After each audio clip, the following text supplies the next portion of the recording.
What's up, guys? On this week's show, it's not enough to act like a king. Welcome home, Wanda.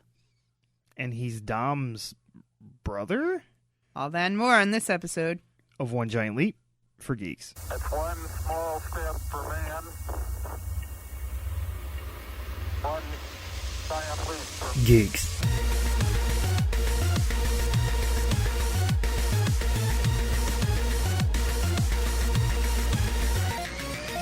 Welcome to another episode of OGLFG, where we talk about movies, video games, and all things in geek culture. I'm your host, Mike C. Squared, and with me is my co-host, DJ Melly Mel. Hey! Before we get started, I want to let you know, if you enjoy the show, tell some friends about us. Share us on your social media, whatever you choose to do. Just know that you're helping us let others know about the best damn podcast they probably never heard of. Now, if you want to talk to us, the show is on Twitter at GiantLeap4Geeks, or you can get a hold of our resident DJ Melly Mel at Froggy Beaver. Mel? Yes? What you been doing? See, I do it twice because you've been gone for a week, so you get double what you've been doing. Well, it's a good thing that I have double what you've been doing material. Okay. Ooh. Okay, so I was not here last week because early Monday morning I woke up with what I thought was just a headache, and I'm like, all right, cool, take some Tylenol, I'll be good. By noon on Monday, I could barely speak. Oh, jeez. I was coughing, like, I had that dry cough, and it felt like somebody was sitting on my chest. Oh. By Tuesday, I was, like, dying, coughing up a lung, and fronting fevers and chills, and I was like, oh, this is not pleasant. Sounds lovely. Yeah. Everything about that sounds lovely. So I spared you and A-Train that. Okay, I appreciate that. I'm gonna go one vacation without getting sick. I appreciate that. Right. And then Wednesday was actually crazy because I went to work and then we left for Louisiana. We went on one of our many crazy trips.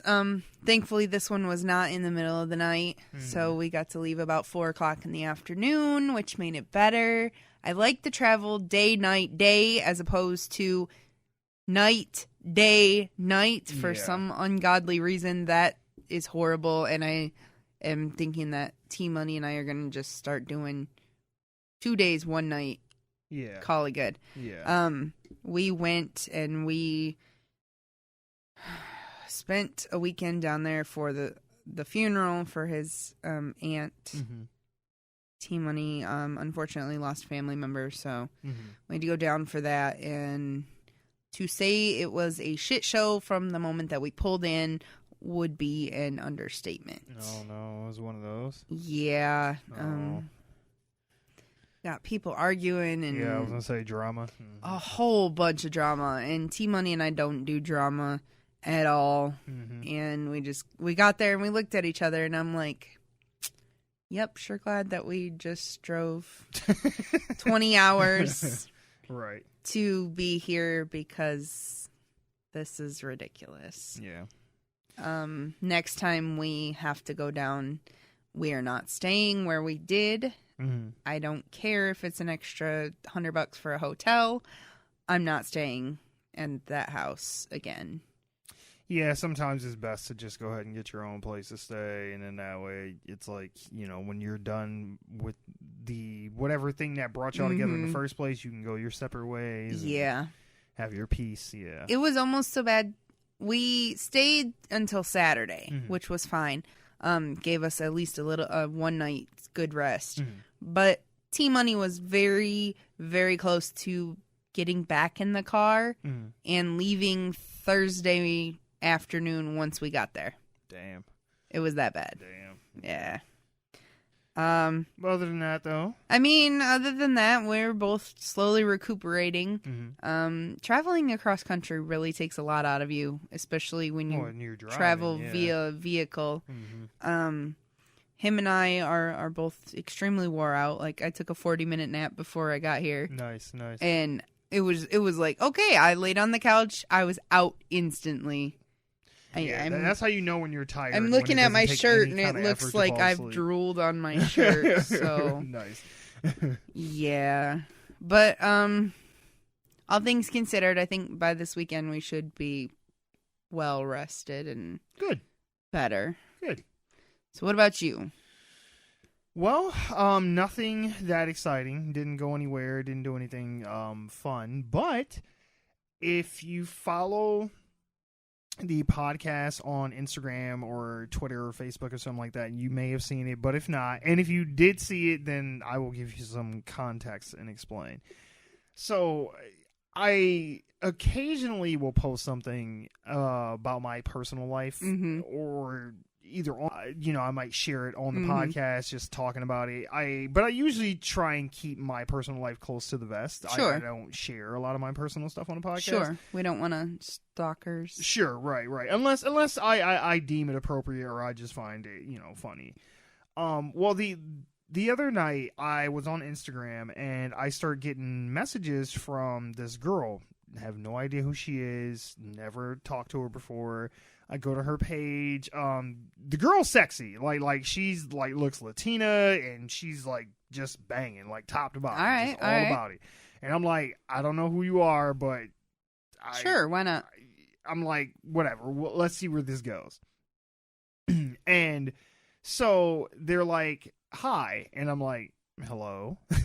And they go, how are you? And I'm like, I'm fine. I'm like, do we know each other? And they go like, no, just saw your page and it's very lovely. And I was just like, that's odd. Like the wording to me was odd. Yeah. I was like, that is odd. Who talks like that? And I was like, okay, whatever.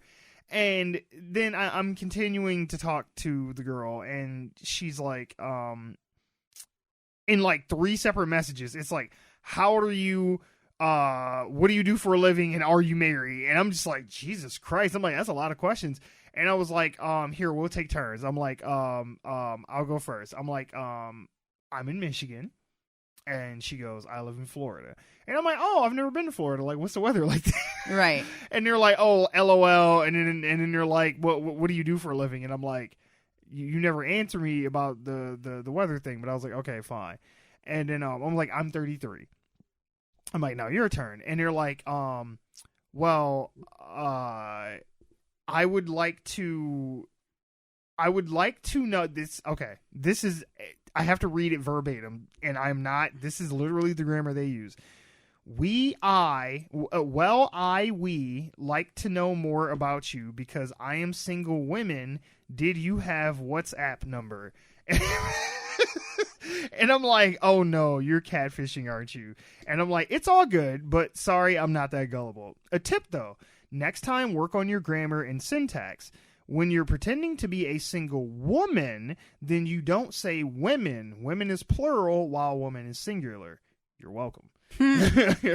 So I feel bad because I could have strung it along for longer than I did. Because they stopped responding to me after that. Because I was like, oh no, you don't want to talk to me no more? Like, what happened? But they always disappear when you like call them out. Yeah. But it's like, come on, like. And it made me realize something, because, I mean, people get catfished all the time. There's a whole show about it. There is. Like 30 seasons in at this point. It did make me feel old, though, because I know I'm going to hit that point where I'm that old dude on the internet, and then, like, these, like, random people are going to try and spam me and catfish me and try to get me to give them money today. Something or other Patreon fans only account or some other bullshit, and I'm just like, yeah, I'm hitting that point. I'm already getting shit from AARP and everything else, and I'm just like, and I know me getting or attempted to be catfish should not automatically make me feel old, but I was just thinking to myself, I was like, if I was like 15, 20 years older, I might have fell for this and been like, oh shit, like this hot Latina chick on Instagram wants to bang me. Let me get on WhatsApp and start giving this bitch some money or some shit. Like, I was just, oh man. But I'm sure that the tips that I gave them sent them on to go take some other poor souls, hard-earned money. So I guess there you go. I don't know. I've always been like super vigilant about that. Sure. So when I start seeing like random ghosty catfish people, I just call them out on it. Yeah. Because I do watch the show, and I've been... Well, as a guy, you don't get a whole lot of people slide into your DMs like, hey, you know, let's fucking shit. It's like, don't get me wrong. It does happen, yes. I have had it happen, yes. But it is not a common thing for just some random girl to just be like, hey, see, what's good? As a woman, this is like 8 million times a day. Oh, yeah. No, I'm sure you get bombarded with guys and dick pics and all kind of shit constantly. Mm-hmm. But yeah, no, I normally blow that kind of stuff off because I'm like, yeah, it's usually some bullshit. On the off chance that it's not, it's like, well, I'm not single anyway, so right. I'm not even going to entertain the idea long enough to let them get upset. But right. It's like, yeah, still. But yeah, so I successfully averted being catfish. Oh, so right. That is what Good I job. did this week. All right, moving on. Oh, master, there's no need to front. We're all friends here. You know as well as I do. If she'd sent you one revealing selfie, you would have maxed out your credit card that night.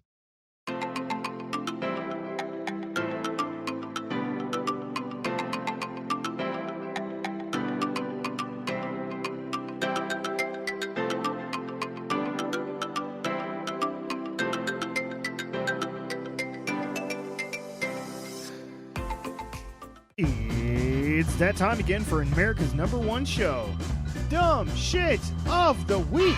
That's right, Dumb Shit of the Week is a show where DJ Melly Mel finds dumb shit and we talk about it. Want your submission on the show? Find us on Twitter at GiantLeap4Geek, so you can give us an email at officialoglfg@gmail.com.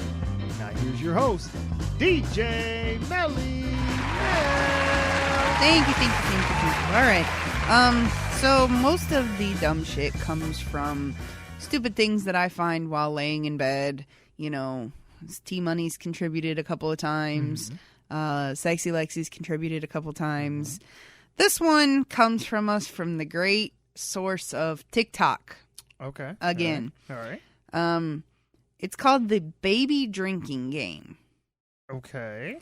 They take a toddler and lay him in the middle of the table, Oh, God. surrounded by people. Like an actual An actual baby. Okay. All right. Gotcha. And you tell the toddler to lay there Uh-huh. while all these people, like, rub their head and their belly and their feet and, like... They're rubbing the baby. Yeah, they weirdly touch this toddler. Okay. And then they tell the toddler to get up and to jump into somebody's arms. So the toddler gets up after getting weirdly rubbed down by all these adults. Okay. And then jumps into the arms of one of the adults. Okay. And whomever the toddler's jumping into their arms, they have to take a drink. And then you lay down, the baby lays down and does it again.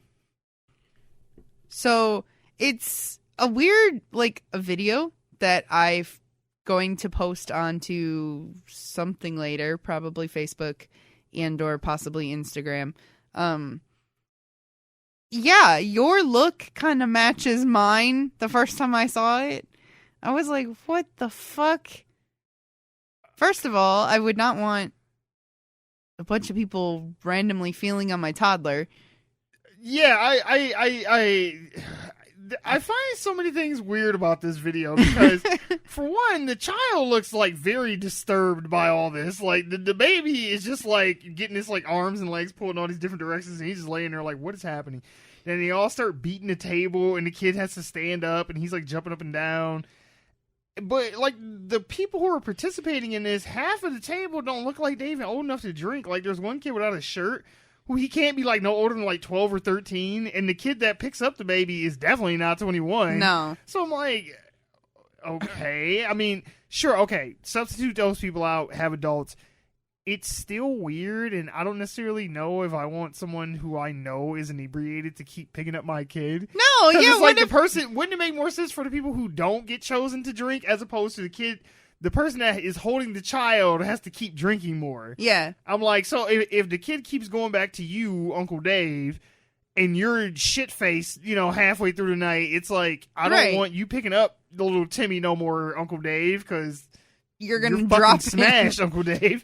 Right. Yeah, and the poor baby, he just looks like so Plus, confused. too, it's like, why are we making children participate in drinking games now? Like, I don't know. And also, why are they like weirdly touching on him? yeah, everything about it is so odd. Like, where the fuck did that come from? I don't know, but this is apparently the new baby drinking game. It has 37,000 comments.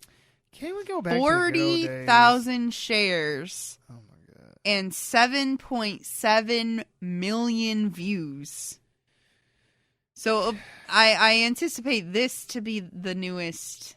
It's so weird though. Like, why do they have to grope the baby? Like, I mean, there's nothing like sexual about it. It's weird. Yeah, it's very weird. I would not want Like, the kid looks like very like uncomfortable. I would not want 12 people rubbing their hands on my baby.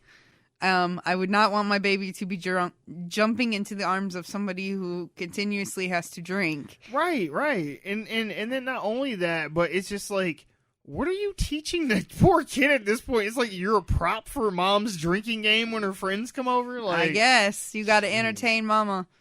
So I was gonna say, what happened to the good old days? Like, when at worst, if you left your kid alone with, some not necessarily responsible people, they might leave it unattended while they get drunk. At least you wouldn't have to worry about them, like, including them into the drinking game. yeah, Like, the kid is I the don't- cup and beer pong and shit. He's just, like, laying there with his mouth open. That is so weird. Yeah, So and like I said, I always say this when we talk about these challenges. I'm always like, where does this come from? But legit, where did that come from? I Clay Fitz Morris won on TikTok. It would have made more sense if maybe if it was like a pet. Maybe. Like if you'd have took a little puppy and put it in the middle of a table and then had everybody pet it and stuff, except for like the people it's already imprinted on and be like whoever it goes to. Right. But to use an actual baby, I don't know, just feels odd. Yeah. Like, I thought so too. There's something wrong. I about thought that. maybe it was just me, and I was like, no, this it's is not dumb. just you. It's fucking weird. This is weird. And the more I watch it, the more I'm just like, they like hold him down, and because he's trying to get up, and I know. It looks like it's like an exorcism. Like if you didn't have any context to that, right, and you just watched like a small snippet of it, I would think that they were trying to like sacrifice conjure the demons baby out of or him something. Yeah. Like he was I'm possessed by not- some shit. Better call Keanu Reeves shit, Constantine this shit. It's just weird. Yeah, It was just weird. So yeah, there we go. I guess the moral of the story. Is there a moral to that? Yeah. I guess the moral of the story is don't use a baby for your drinking game pleasure. It'll be okay. You can find other ways to play drinking games. So don't be dumb. Try not to include, toddlers in your drinking games. And let's just stay smart, kids, and find better ways to play drinking games. Yeah, we'll go with that. If you have a submission for Dumb Shit of the Week, then feel free to email it to us at officialoglfg@gmail.com. You can send it to me directly via Twitter at Froggy Beaver or to the show at One Giant Leap, 4 Geeks. Stay smart, guys. There's a long tradition of turning children's games into drinking games. This was just the next evolution. Just use the children.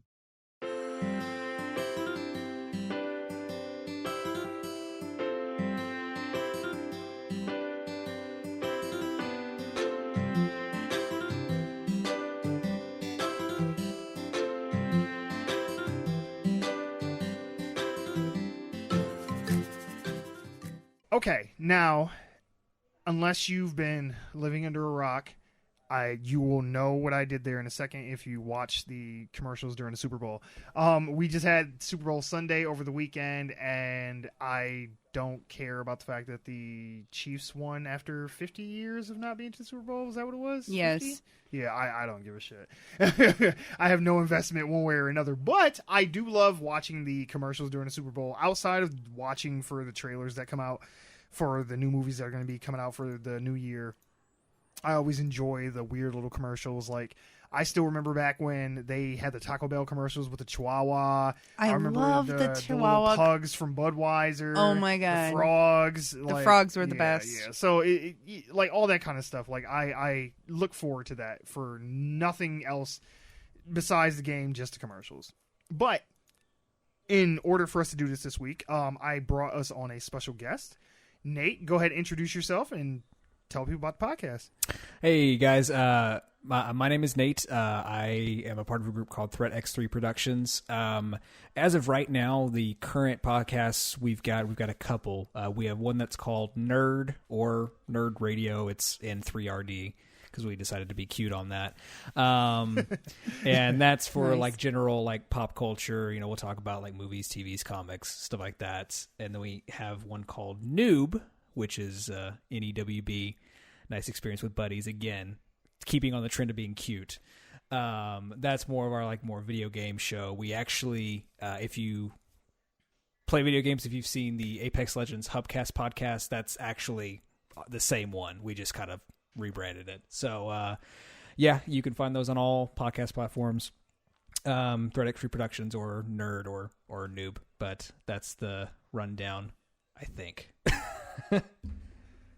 Way to keep it uncomplicated. I like it. There you go. All right, so in order to make this, like, I tried to distill this down, and I was looking because I didn't want to like go and try and corral up every single individual commercial that aired during the Super Bowl. So I did run across this Watch Mojo video where they picked their top 10, and I just wanted to kind of go through those.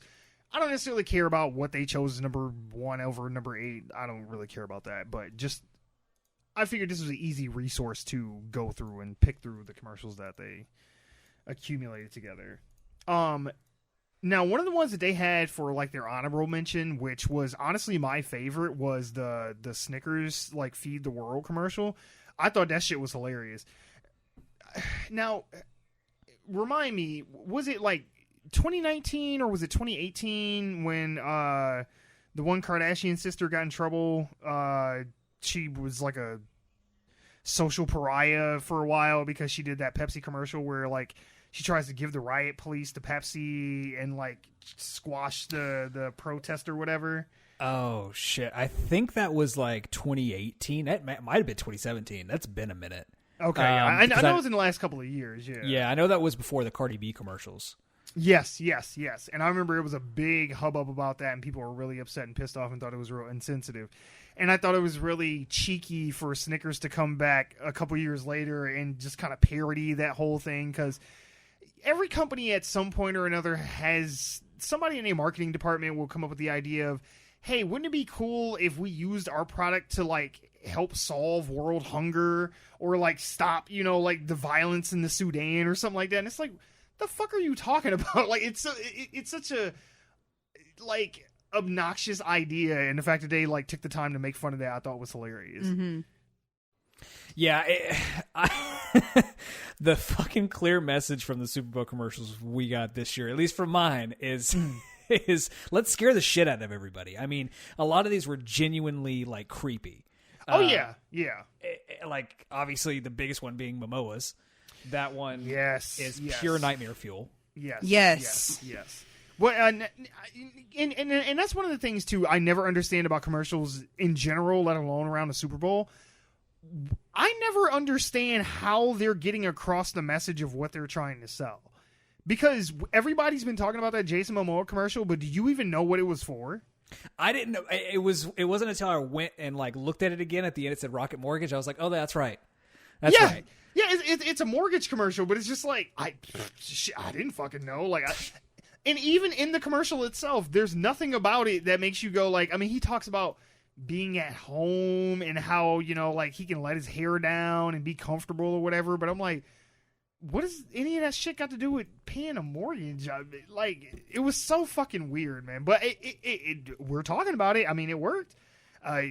If nothing else, it got the exposure. Yeah. Even though it was nightmare fuel to see a weird, skinny Jason Momoa with like a weird balding head, and it was that whole commercial was just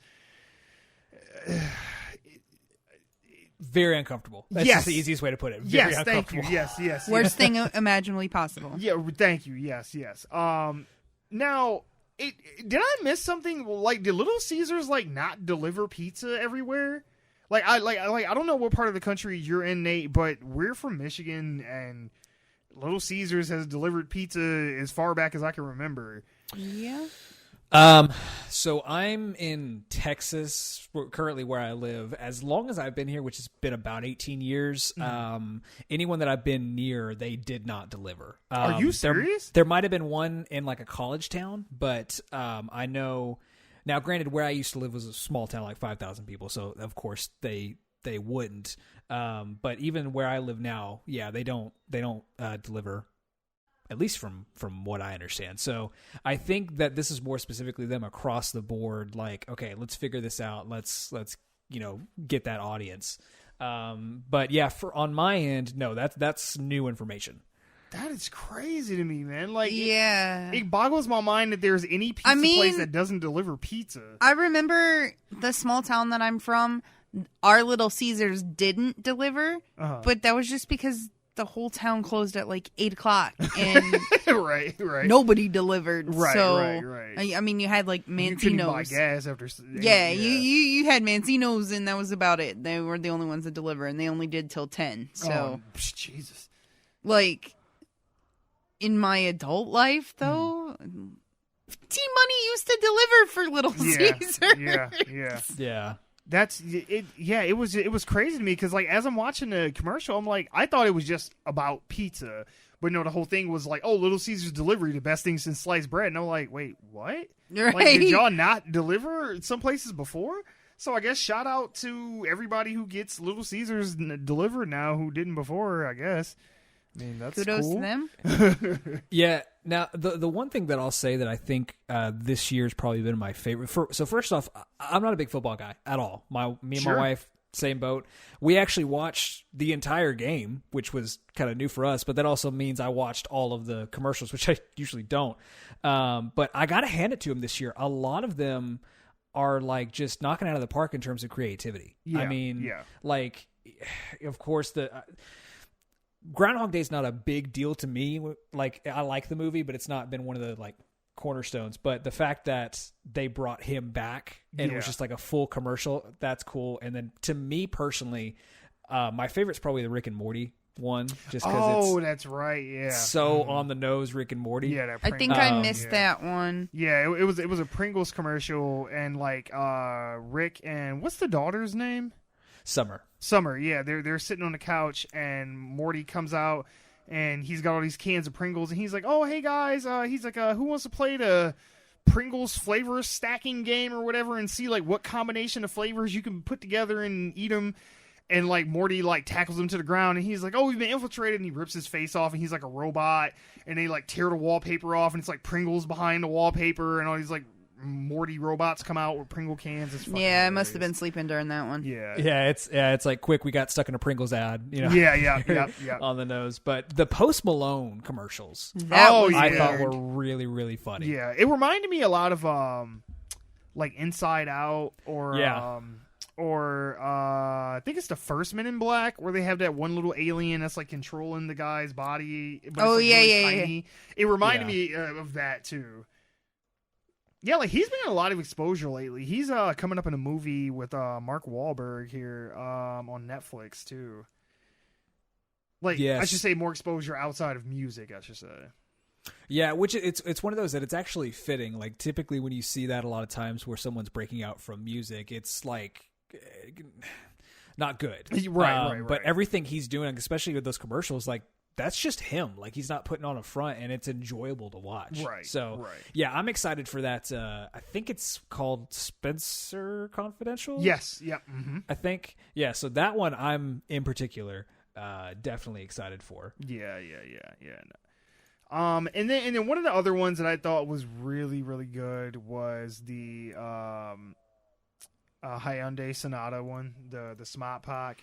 Oh yeah. That was dope. One of those that was weird in a different way. It's a running joke that they just kept on. Yeah. Everyone added on. It was okay. It was so funny to me, like how many of these like actors and stuff are from like Massachusetts. I was like, holy shit! Like I didn't realize that all of y'all just like came from like the same like neighborhood and shit. He's like, oh hey, what's going on? He's like, yeah, you know. He's like, he's like, you're not gonna be able to park that car there. He's like, no, it's okay. I got Smart Park. He's like, oh, you got Smart Park, Smart Park. He's like, it's okay, Smart Park. Yeah, man, like. There's a guy, me and Mel were talking about this off mic. There's a guy I watch on YouTube. He's a YouTube fitness channel. Scott Herman, I think his name is. And he's from Boston. And he has that really thick Boston accent.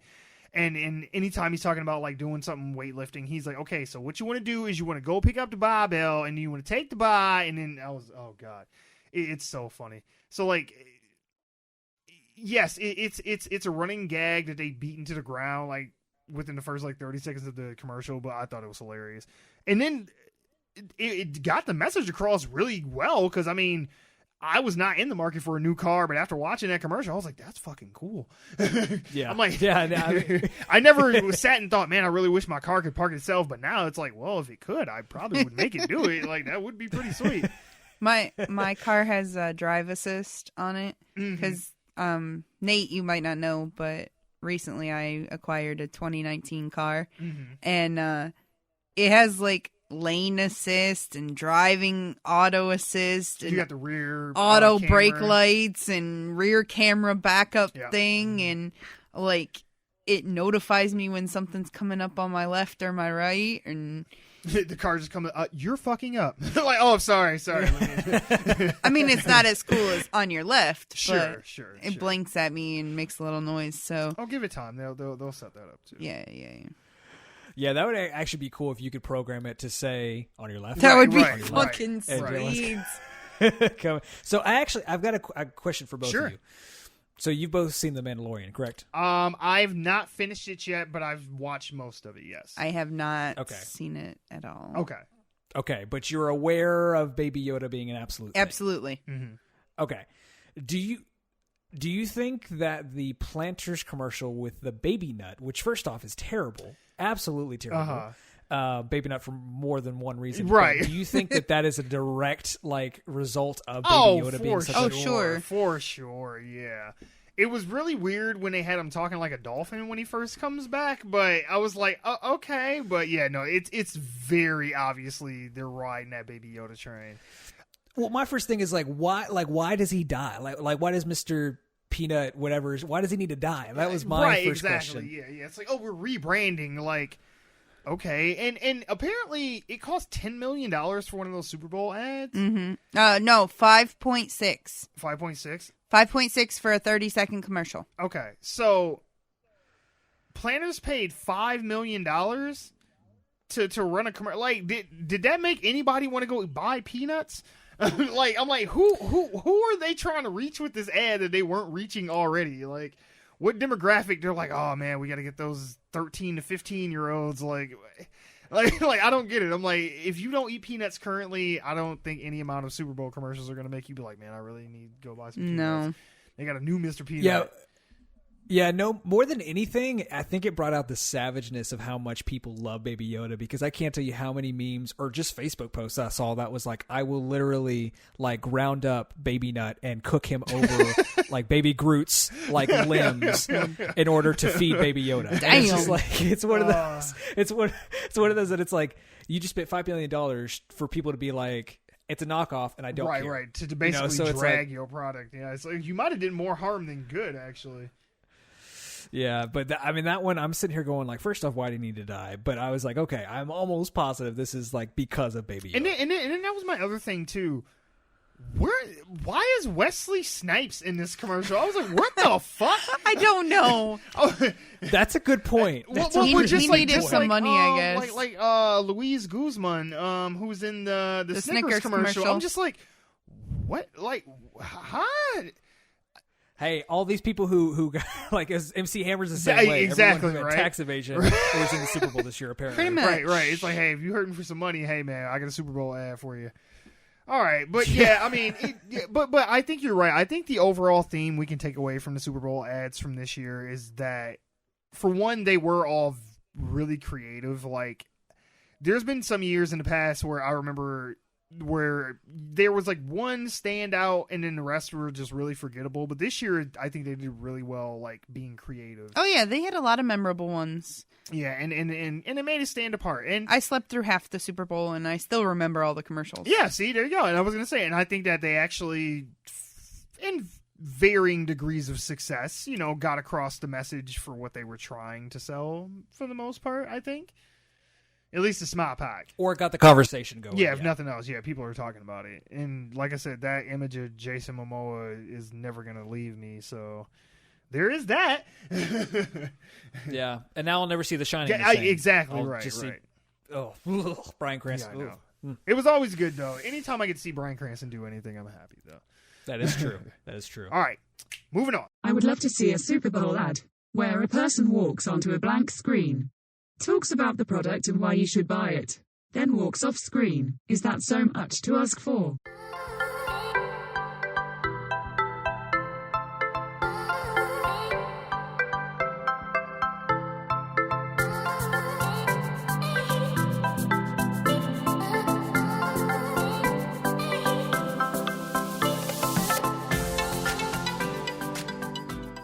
There's this thing that is called the Overton window. Okay. And the Overton window is basically a set amount of new ideas that society is willing to entertain. And anything too far outside of that window is, to varying degrees of like unthinkable to like insane to like unheard of, like incomprehensible. There was a time where I was very much of the belief that the Fast and Furious movies had done too much. Like we've done the impossible. I mean, I'm pretty sure The Rock like threw a torpedo in one of them. Vin Diesel like stomped through like a car park and crushed it with his feet. Parking garage. Yeah. I know he jumped over an expressway and caught Michelle Rodriguez in midair, and they didn't turn into like spaghetti against the windshield. But they have moved the Overton window so far over to this point where now anything that they do, nothing surprises me anymore. 2 years ago, if I would have saw this trailer, no, 4 years ago, if I would have saw this trailer, I'd have been like, get the fuck out of here. Like, I would refuse to even entertain it. Now, I'm not even shocked by it. Nope. Like, it was funny. Nate was telling me right before we started this, how like shocked he was at it, but I'm like, I am like numb to it. Yeah, you know the scene where he is going over the cliff and he catches the. He pulls some Tarzan. I called that shit. Yeah. Okay. Like, as I'm sitting there watching this, I'm like, this motherfucker is about to either A, jump the ravine, or B, he's about to make that itty bitty little bridge work for him. Yep. Mm-hmm. And I'll be damned if he didn't make it work. He did. Yeah, so for clarification on that, this is what's funny about Fast 9. The Fast 9 trailer is it's a fucking roller coaster. Yeah. Like, it starts out, I'm like, okay, this, and for full transparency, the last Saga Fast and Furious movie I saw was Fast 6. God. Okay. I haven't seen 7 or 8, but I did see Hobbs and Shaw, which I will, to my dying breath, that's a good movie. That is a 100% fun movie. All right, that's fair enough. It wasn't terrible. Fair enough. Yeah. So with this in particular, like, I think it was the trailer for Fast 6 or whatever, Fast and Furious 6. Whenever, in combination of seeing the tank just blow through the road, and then them with their cars bringing down a plane. That's whenever I was like, okay, just nothing matters at this point. I mean, they've, like you said, they've completely crossed. So, when what's Paul Walker's character name? Brian. When Brian died, physics and gravity and everything else died with him. Like they was just like, fuck it, like we're throwing all that shit out. Yeah, so I'm sitting here watching this, and then, like, it's the first, like, less than a minute, like, first 30 seconds, it's telling family story. Oh, I've got a kid. I'm like, okay, like, family, it's a big thing with this movie. Okay, cool. So going through it, and then, like, everyone's meeting up, and then they meet John Cena for the first time. And I'm like, okay, I know he's a replacement. They then start to describe him, and he's like, assassin, master Right, thief, whatever, right, and like all these acronyms, and like it's like. Here we go. All right, this is what it's like. He's an assassin. He's a master thief. I'm like, sure, whatever. right, All right. Let's go. And so You like, can't he keeps see on him. going. Like, He's not in this trailer. He's just not in this trailer. I don't know why they were talking about him.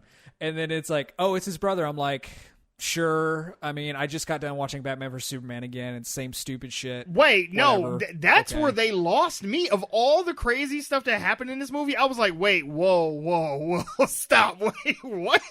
I'm like, wait, John Cena, who is white as the driven snow, is now suddenly Vin Diesel's ambiguous ethnicity, because I'm not really sure what he is in real life. I've always thought he's like Italian and something else. I think he's like. But in the Fast and Furious movies, as far as they're concerned, he's of some kind of Hispanic descent. Right. But Mia's Hispanic-ish. Yeah, so I don't know, but I'm just like, I'm really waiting for them to explain this away. I'm like, please, no. Can we look back at the fact that the baby, Dom's baby, who was Hispanic-esque in Fast 8, Sure, is like blue-eyed, blonde-hair, little.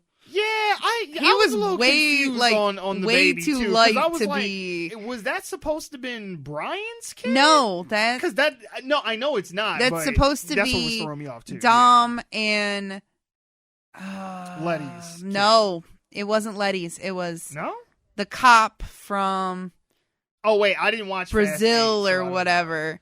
Okay. So it what is her name? Is it Charlize Elena. Theron's No. kid? No. Okay. Do you remember the cop that was with Was it in the The last Rock? movie? Was it in 8? If it was the very last movie, I haven't seen 8. Yeah. I haven't seen 8. Okay. But the girl is from like 6 or 7 Okay. when Sure. she's the cop that was with The Rock. Oh yes. yes. Oh yes. wait, yes. oh, Elena. Yes, I know okay. what you're talking Yeah. about. Her and Dom. Oh, okay. That's supposed to be their baby. Oh, and alright. she dies in 8. Okay. And so Letty and Dom Are take raising- care of the okay. baby because Elena Whatever. dies. I don't know. Either way, John Cena and Vin Diesel are not fucking related. No, all right? I just not wanted to by put that out any there. I'm means. sorry, Nate, to sidetrack you. Please continue. No. Yeah, so that's what's even funnier because you had me curious. I was like, what ethnicity is he?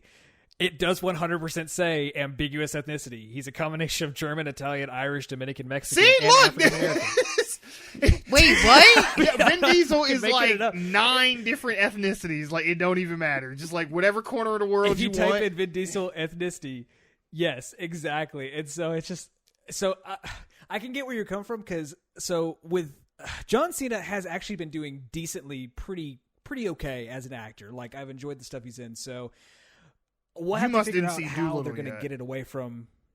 I have not, and I don't plan on it.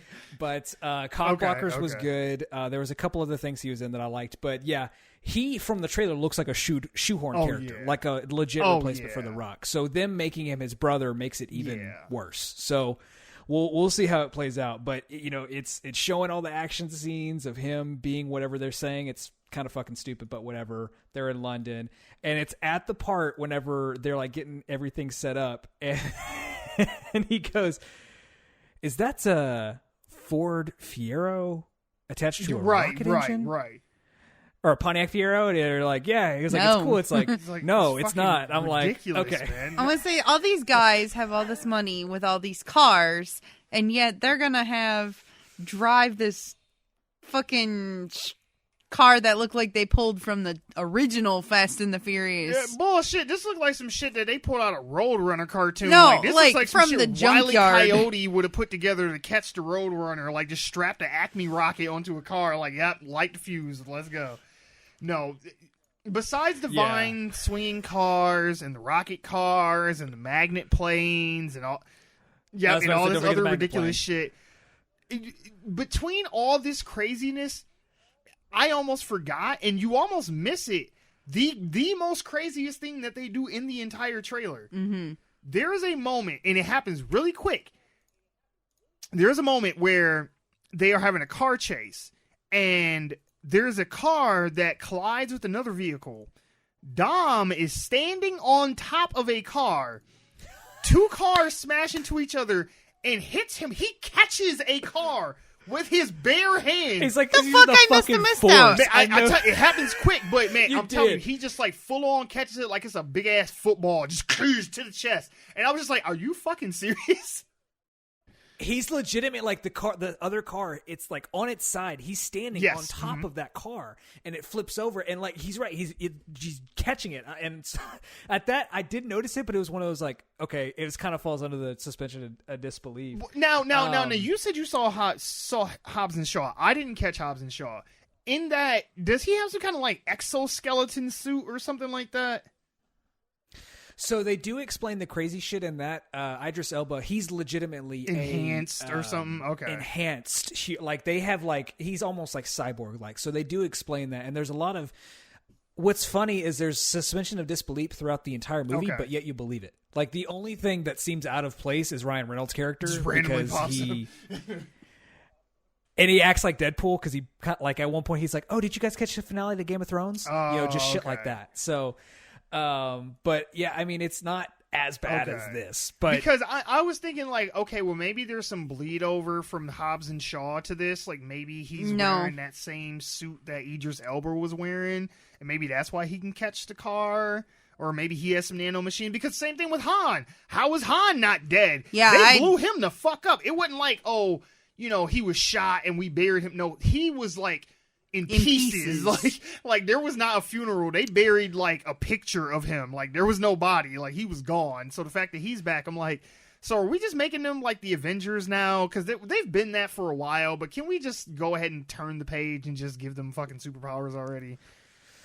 What's crazy about this is like because I didn't follow the Fast franchise for a long time. Like it wasn't until Fast 5 that I was like, oh my God, okay, yeah, let's go back and see. And so I didn't know the whole thing, and I guess nobody did that Tokyo Drift took place the same time 6 did. Yeah. So the whole thing with that, I'm like, I was gonna say Mel's over here. Sure, I knew. But I'm a diehard fan. Yeah, so. I mean, I knew it was an offshoot. I knew it wasn't like, but it wasn't until like that. I was like, oh, okay. I mean, I guess that they makes tied sense. them all back together. So it's one of those that. I don't know. I mean, I'm sure they're going to give us an explanation, and we're going to be so numb to it, like you said at that point, that we'll just accept it and say, okay, cool. Like legit. I mean, if at the end of this, if they show like space and like a chair floating, and Thanos turns around and smiles at the end of this shit, I would not be surprised. I'd be like, all right, fuck it, they fighting Thanos next. Like, let's do it. It's kind. I'm calling it. Yeah, I'm calling it fucking now. 10. Oh yeah, for sure. I mean, look, they planting the seeds. They planting the seeds with the magnet plane right now. Next is space. You just watch. Shit, Zordon gonna come down like Rangers, and Dom gonna turn around, look in the sky, and the bat signals gonna come up. It's funny that we're poking fun at this being the Avengers, quote unquote.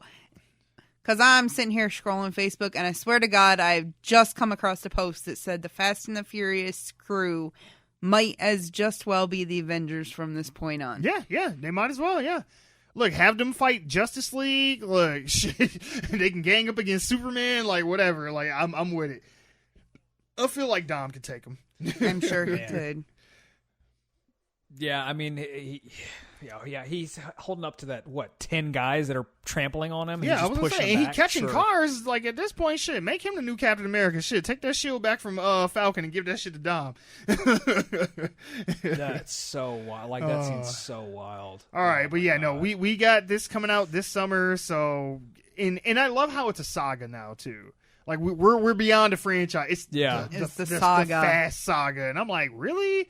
We started off stealing bootleg DVD players in the first movie, and now a saga? Okay.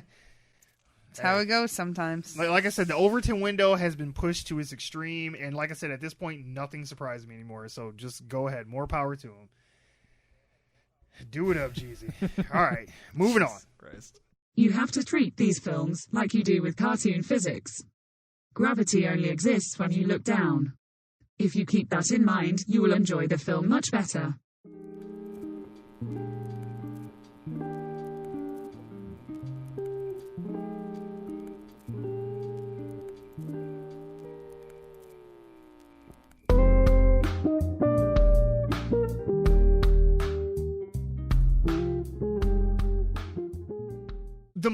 I see of the Black Widow trailer, the more I'm actually getting excited for it.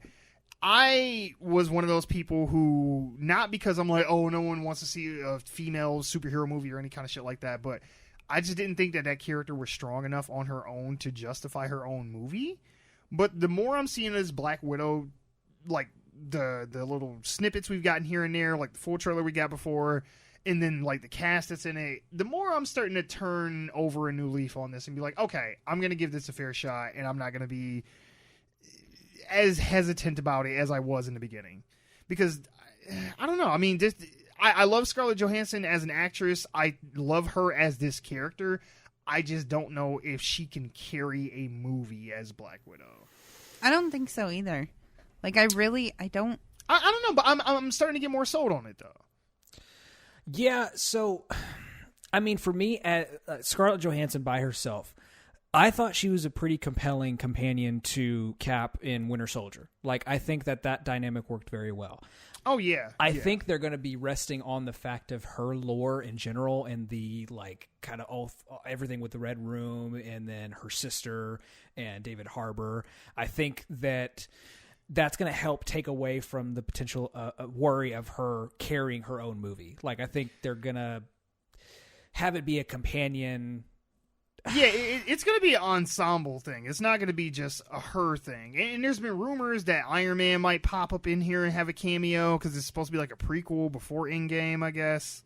Which is what has me excited. That when I found out the timeline of what it was in, this one's going to be taking place before Infinity War. So okay, because that's where I was confused at. Because at first the thought was it was going to be in that 7-year gap between Infinity War and Endgame, but I'm like, well, that can't be right because she doesn't have the blonde / red hair. It's just all red at this point. So this is before Infinity War. Now, I'm in the same boat you are because when I first saw it, I was excited. And then they introduced her sister, and I was like, okay, they're making this movie so they can replace her as Black Widow with her sister or someone else. But the more I've seen, and especially with the last trailer we had with the introduction of actually seeing Taskmaster, I'm like, okay, that's cool. Like, I'm excited for that. And then I love David Harbour. I mean... Oh, yeah. I did not, I'm not going to lie, I did not see Hellboy. I didn't either. But I wanted to because of him, though, if that means anything. Yeah. I honestly do think that this is going to be good. I think that you're going to have a camp that is going to think it's really good because it's like a send-off in a way to Scarlett Johansson's Black Widow. But I think with a combination of giving us a more grounded villain in Taskmaster, hopefully we can, and this being very Soviet era kind of Cold War, similar to Winter Soldier, which I still think is one of the best, which I don't think is a contested point, one of the best MCU movies. Oh yeah, for sure. So I have high hopes that this is going to be.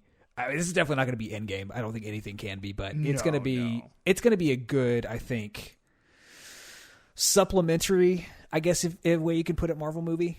Yeah, I think we need this right now though, because after coming off the high of Endgame, we need to reset. And start back over and rebuild up to a crescendo again, because it's like you can't just stay at a peak, so it needs to slow back down, bring us, like this is like phase 1 all over again. Like this is like our Iron Man. You start lower stakes, lower tier powers, and then we kind of just build back up to another Avengers movie again. Now, the one prediction I will have, I think one of the biggest reasons why Ant-Man and the Wasp didn't do as well to most people is it was directly after Infinity War, and you just can't compare the two. But like you said, I think this is going to fare critically and probably financially a lot better because we've had enough time since Endgame, and we saw that as the end. Right, so this is going to be like, okay, let's give you the side story. So I think... I'm actually genuinely pretty excited for this. And then like you said too, it's planting seeds for maybe our new Black Widow or some body to take that mantle in some form going forward, or if nothing else, this may be planting seeds for what is coming up in phase 4 down the road, because Marvel does not. The one thing you can always say consistently about Marvel, regardless if you love them or hate them, is they don't waste screen time. No. So it's like whenever they put out a movie, everything serves a dual purpose. It's like, yes, this is this character's solo movie, but this is also planting seeds to set up something In the 3 future. movies from Yep. now. You know what I'm saying? Like when they go back and reference shit in Thor: The Dark World and Endgame, Mhm. I had forgot that movie even existed. I was like, holy shit, like, y'all made me remember The Dark World. Like, kudos to you Right. guys. So it's like, they're always thinking like 10 steps ahead. So anything that's in here is going to serve some kind of purpose down the road. I'm just not sure, like, in what form yet. Right. And that's the thing, is you can never tell. Yeah. You Yeah. don't know what's going to be important until you get an end game or a Yeah, because they're good about something that like kind of that, stuff. and you're like, oh shit. Yeah, right, because they're good about, like, laying Easter eggs, and they lay down multiple Easter eggs, so it's like, oh, they could be going with this storyline or this story. I mean, because think about when Thor Ragnarok came out, and we saw the statue of Beta Ray Bill, and everybody's like, oh, better bring in Beta Ray, and that's just an Easter egg in the movie. Now, maybe he may show up down the road, maybe he won't, but they put enough Easter eggs there to where they have choices, and they can Sure. always go in different directions, and they don't have to be, you know, stuck with any one storyline. They're like, hey, we got stuff set up for this if we want to go this way.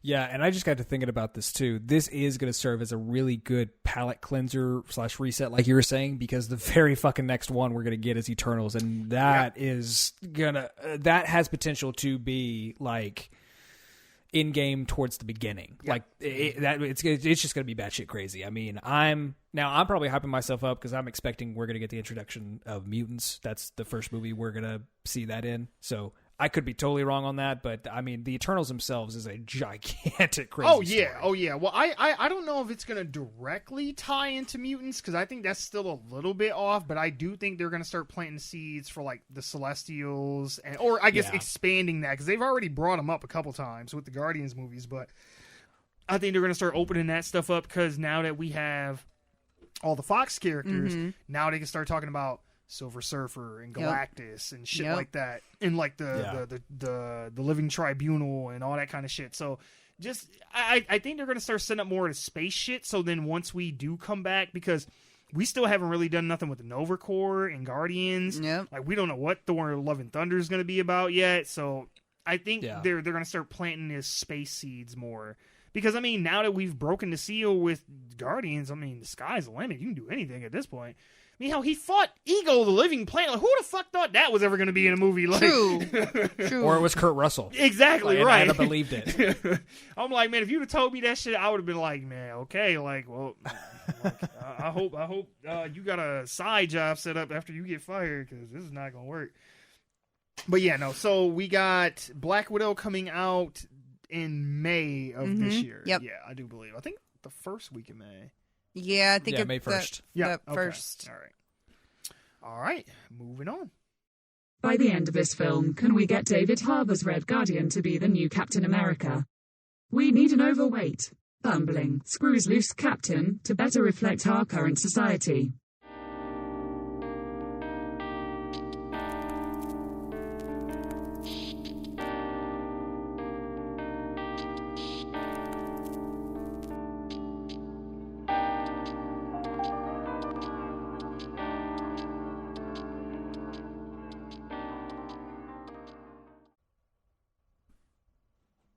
Now, Mel, Yes. I'm going to eat crow. Okay? As you have been known to do a time or I two. have been known to eat crow before, yes, and I'm going to eat some today. Never a shoe, but often, Right, not yet. not often yet. crow. I did not have, I don't want to necessarily say doubts in the Disney Plus shows, but Mhm. look, we all saw Agents of S.H.I.E.L.D., okay? Right. It was not that great. No. Daredevil was good. Luke Cage, I liked both seasons. You enjoyed of Luke Cage. Yeah, some people were kind of hit or miss with Luke Cage. I think you were kind of hit or miss with Jessica Jones. Jessica Jones, yeah, the first season was really good. Second season, I didn't care for at all. Fucking Iron Fist was just a goddamn train wreck from start to finish. So it's like, with Marvel and their TV shows, I'm real hesitant on that kind of stuff because I'm like, man, the only thing that they've consistently done well was Daredevil, and honestly, Daredevil season 2 was kind of whack. But right? Hey, this is a new slate. Hey, we're on a new platform. We're our own streaming service with Disney Plus. Kevin Feige's in charge of this, like as opposed to the other Disney Marvel shows where they were quote unquote a part of the Marvel universe, but not really. You know what I'm saying? Like it kept cracking me up when people were like, "Oh, I can't wait till at the very end of Endgame we're gonna see Daredevil and Luke Cage come out of Portal." Like bullshit. Not the ones we got now. I'm like Kevin Feige's like, nope, they not playing in my sandbox. The fuck they is. He's like. Kevin Feige is very particular about how he runs his shit. That's why, love it or hate it, this is why they're successful. Because and why Star Wars isn't. Exactly. It's like he doesn't let too many cooks in the kitchen. And he's like, I am the emperor, and when I say go, and you are here to facilitate my vision. And, you can say, oh, he's squashing the director's creative vision or whatever. It don't matter. That may be true. Don't sign on to the movie. Don't make a Marvel movie. But if you coming over here, it's like coming onto a TV show. The showrunner runs the show, and you have to come in, and your style has to fit with what they've already established in that show. So it's like you can't come in and do all some flashy new shit because it doesn't fit with the rest of the mold. So if you want to come make a Marvel movie, it's got to fit the mold. Yeah. And real quick to cover my ass, by the way, I love Star Wars, so that sounded like I was paid. I was gonna say shots fired. I'm a giant, like I'm a day one like baby. Like I watched episode 5. Like I grew up with Star Wars. I love it. But that being said, especially with episode 9, the way that Kathleen Kennedy and everyone at Disney handled this shit was a fucking train wreck. I mean, if you compare that to Marvel, I mean it's night and day. Oh yeah, no, not even close. I mean, what hell? They only had 3 canonical movies in the Star Wars canon that they've released. I mean, besides Solo, and Rogue One, the best, and each one feels like it's from a completely different franchise. Like Episode 7 doesn't feel like it has anything to do with Episode 8. Episode 8 doesn't have anything to do with Episode 9. It's like. It really feels like there were 3 different people making those movies, even though 7 and 9 are made by J.J. Abrams. Yeah. I think the best one is Rogue One out of all the Disney ones. I think that's a lot of people's sentiment. But second thing I was going to say, first off, is how dare you on Agents of S.H.I.E.L.D. Now, so how far did you get in Agents of S.H.I.E.L.D.? I've yet to meet a stand for Agents of S.H.I.E.L.D. I watched the first 2 seasons. Okay, that's where you fucked up. So I will definitely be that person. So Agents of S.H.I.E.L.D., when it comes to Marvel TV, the first 2 seasons were strictly, hey, let's connect with the movies. Anything after that was a completely original, like, I mean, it was probably tied with comics, but completely original story, their whole thing with the Inhumans, and then, like, they at fucking one point introduced Ghost Rider, and it was way better than that's right. Cage movie. Yeah. I haven't seen the last season. Season before that was really fucking confusing because what's interesting is that, especially with Infinity War and Endgame, they maybe name dropped Thanos, but they didn't do like the other ones where it was shows leading up to the movie that came out where they tied it in. So after season 2, I know for sure after season 3 and 4 is when they started doing their own stuff and stopped tying into the movies so heavily. Okay. But yeah, I fully 100% recommend actually sitting down and watching them because some of the shit that they do is really, really good. And Coulson somehow over 8 seasons, 6 seasons, carries the entire show. Like not in a bad way. Like it's not on his shoulders, but he never gets old, never gets stale. Like it's compelling. I didn't see any of Luke Cage. I saw the first few episodes of Jessica Jones. I haven't seen season 2 of Punisher, but I've seen all the Daredevil and Punisher. I personally, before this, would rank Agents of S.H.I.E.L.D., season 1 of Punisher, season 2 of Daredevil, and then I haven't seen the second season of Punisher, so I can't compare. But those are my personal favorites. So you take that in this conversation how you will. You're 100% right on this. This being led by Feige, and even him saying, like, the fact of him saying that, hey, no, this isn't supplementary. Like, this is important to the MCU. kind of already answers like, okay, is this going to be important or not? But what I think is so compelling about all these is every single fucking one of them is different. I know, right? I mean, they feel so like, and I'm trying to say this in a way that doesn't sound disparaging to the MCU, but it feels so different from the MCU, and that's why I'm so excited for it. Yeah, because we've become so familiar with these characters, so it's fun to put them in an environment or a situation that's so outside of what we're used to seeing them in. Oh yeah, like specifically like WandaVision. I think that's the most standout of the 3 shows. Sure, and like that just looks like that is going to be bonkers crazy, and I am like so looking forward to it. It like, kind of reminds me. Do you remember in the '90s that show Pleasantville?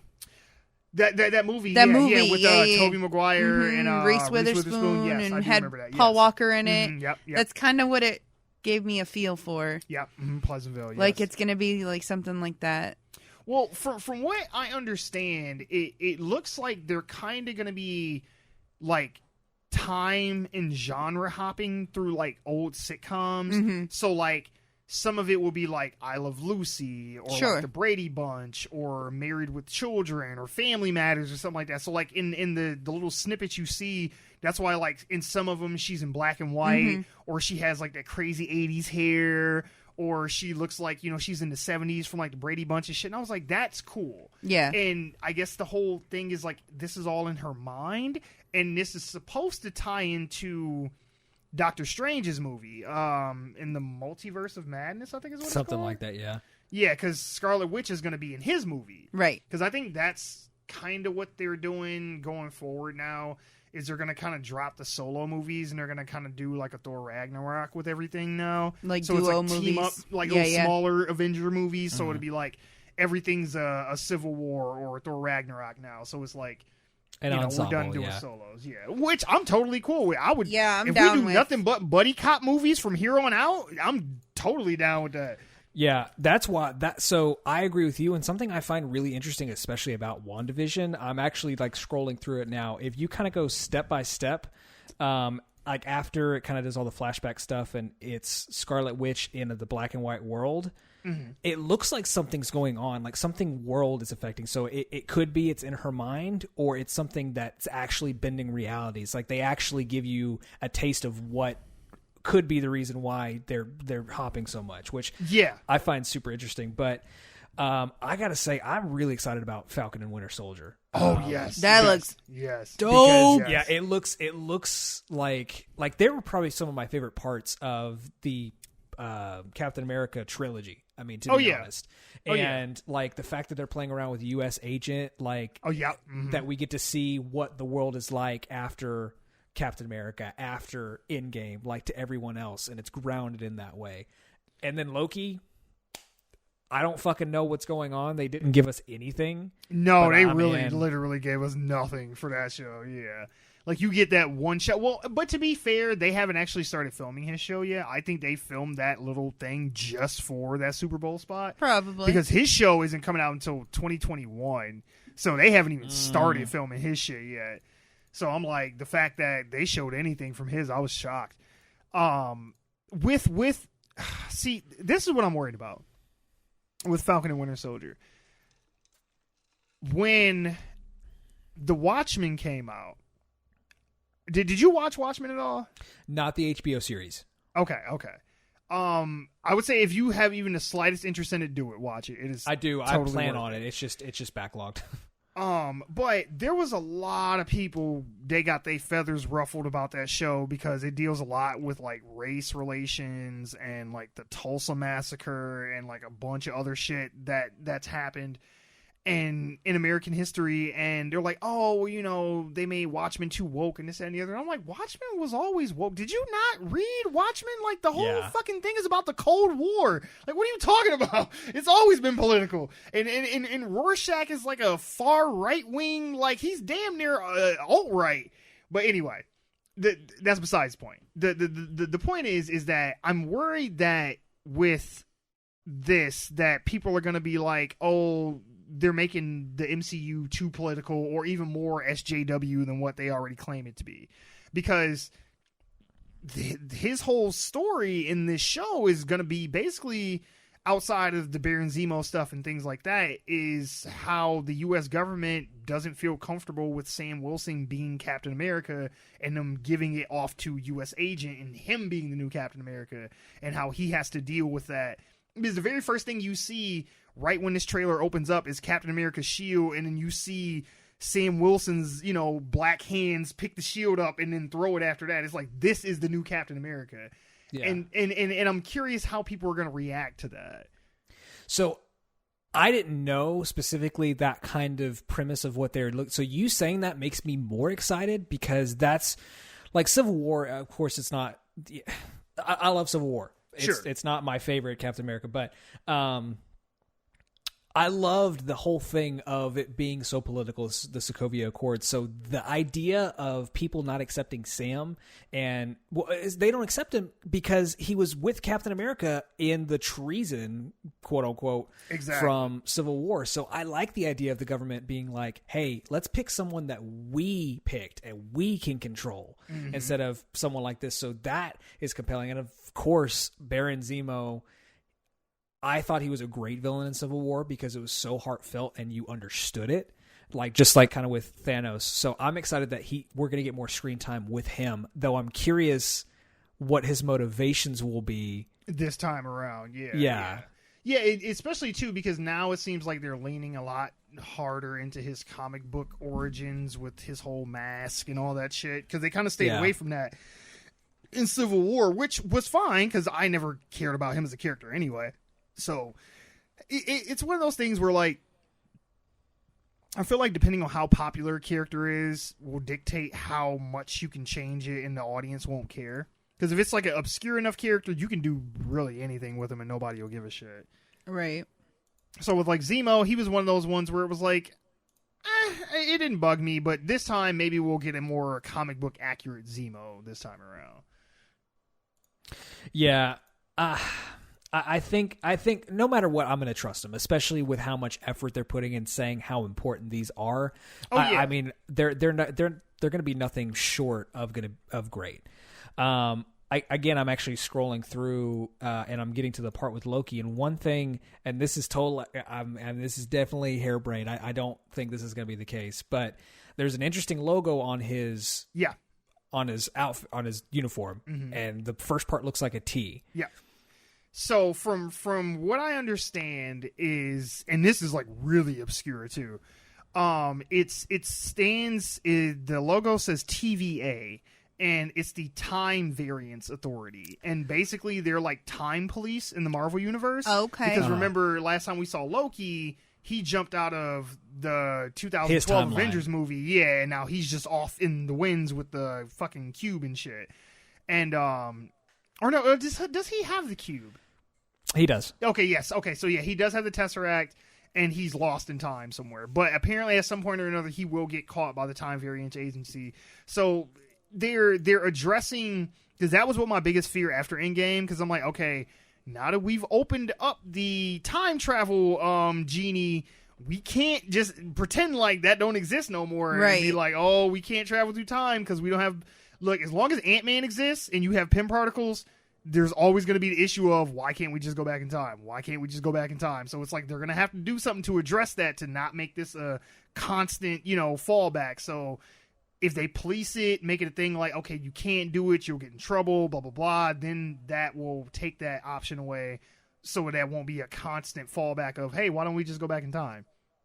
Which is funny because that's exactly where I was going to go with that. Yeah, because that was my biggest fear in Endgame, because leading up to it, they kept saying, oh, time travel, time travel, time travel. I'm like, please don't do time travel. Please don't do it. Even if it's too many wormholes. Yeah, it's like, even if it's a good time travel story, because I love time travel stories, once you open that Pandora's box, you can never have a conflict again without saying, why can't we just go back in time? So it's like, you have to explain why you're not always using that now. Right. So, yeah. That's why I was hoping they would use the stone to do it, and then the stone would get destroyed, and then it was like, okay, now we can't travel through time anymore. But once they made a technology out of it, I was like, oh, shit, like, now y'all really fucked. Yeah, and with this in particular, like, do you either of you remember, the Adjustment Bureau? Yeah, yeah. with Matt Damon. Yep, I remember that movie. That yeah. complex of I an do not. idea, Mhm. I think would be. It's a good movie. It's one of those. I remember parts of it. It's not like the best movie I've ever seen, but it plays around with something similar to this, where there's an agency that throughout time makes little tweaks and little adjustments behind the scenes to make sure that the plan goes according to plan. So if they can do something similarly, but put a Marvel spin on it, like that's just going to make that idea way better. So again, that goes back to what we were talking about. All three of these look different, and they all look fucking phenomenal. I know. It's like I'm so excited, and they look. Not just they look interesting story wise, but just visually, they look like movie quality, like shows. Like they didn't, like get cheap, because that was one of the biggest things about, good story or not, Agents of S.H.I.E.L.D., Daredevil, Punisher. They all look like they were on a budget. And they all look pretty cheap. Like, this looked like they spent money on these. And I'm like, thank God. Well, I think with it being strictly on the Disney platform. Sure. Disney fucking owns everything. Right. So and plus, too, this is they shit to get you to come over there. So they know they got to come out with the big guns. Like, hey, we can't. Yeah, they had to come out swinging with this commercial because they saw how many people were dropping off after The Mandalorian finished. Oh, yeah. So they was like, fuck, we got to hurry up and get this out, like, tonight. Which is shocking to me, because they've been planning the streaming service for years, and how they didn't already have a whole library of shit lined up is just crazy to me. Well, they did, technically, over 6,000, pieces of content across their entire. So I mean, I think guess that they media, I guess, just right. I think they anticipated that would get them going, but I'm impressed with them that they didn't seem to flounder whenever that happened. Like, and that was only a few people, so I don't know if it was actually like, oh, there was a lot of people canceling. Yeah, I don't think it was like a mass exodus like with HBO and Game of Thrones. I don't think it was quite that bad. Yeah. But I mean, they're so far. I mean, we've got Clone Wars season 7 coming out this month. That's going to get a lot of people, and I'm so excited that that's going to be episodic because if anybody wants, I made a full list of every episode you need to watch to catch up if you want it. Send me a DM. But that took a lot of time. But also, it's 60 episodes I've got to get through in between now and 2 weeks. The fact of them being episodic helps me out, but also helps savor. Like, I think that's why The Mandalorian was as successful as it was compared to The Witcher, is it being episodic kept it in the zeitgeist. Yes. For months. They were smart. And actually, I'm thinking that eventually Netflix is going to wise up too, because it's cool to binge something over a weekend, but it's like, what's going to keep people coming back to your platform once that thing is gone? Yeah. Nothing. I think The Witcher, The Witcher should have been episodic for sure. Yeah. And like, I don't know if you saw, but they announced today, either today or yesterday, that second season of Mandalorian comes out in October. Yeah. Yeah, so at least with The Mandalorian, they were like, hey, we're going to get all our ducks in a row to keep that, keep a slow drip of the Star Wars coming out until we can get these Marvel shows rolled out. But yeah, no, I'm definitely looking forward to it. I'm a lot more optimistic about it now than I was starting out, and because I was really worried. Both. I was really worried that Disney Plus was going to be where the Marvel people went to die, like we're because it was like, oh, we're gonna give Wanda a show and Loki's getting a show and Falcon and Bucky are getting a show. It's like they're not putting any of the A-list characters on Disney Plus, so I was like kind of worried that they were gonna be like second, third tier shows, but no, they look like they put some TLC into these. Yeah, which is something that they need to keep that formula going. Like I think they can afford to have one stinker, sure. Especially after Thor: The Dark World and even the first Thor for a lot of people. Right. So, but they've had enough. They have enough goodwill now to, if they have one that's not the best, people are still going to love it. Yeah. I mean, at this point, after 11 years, no, I'm sorry, no, we're in year 12 of content. At this point, it's like, man, you would have to have a string of flops worse than like M. Night Shyamalan at this point to make me go, okay, I'm done with Marvel. Like, I would have to have a 5-6 consecutive movie and shows to just flop for me to just go like, okay, they've peaked back at Endgame. It's over now. Like, 1 or 2 at this point are just speed bumps. Yeah, I could agree with that. Don't underestimate the power of the mouse. Disney's bid for world domination is entering its final phases. Be ready.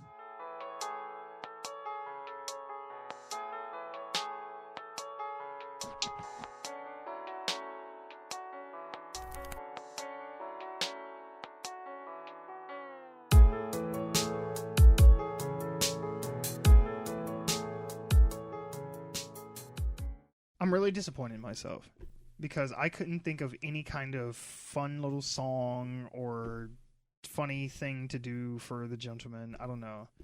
I guess I could have did some kind of like British Cockney accent thing, but no, it probably turned out bad anyway.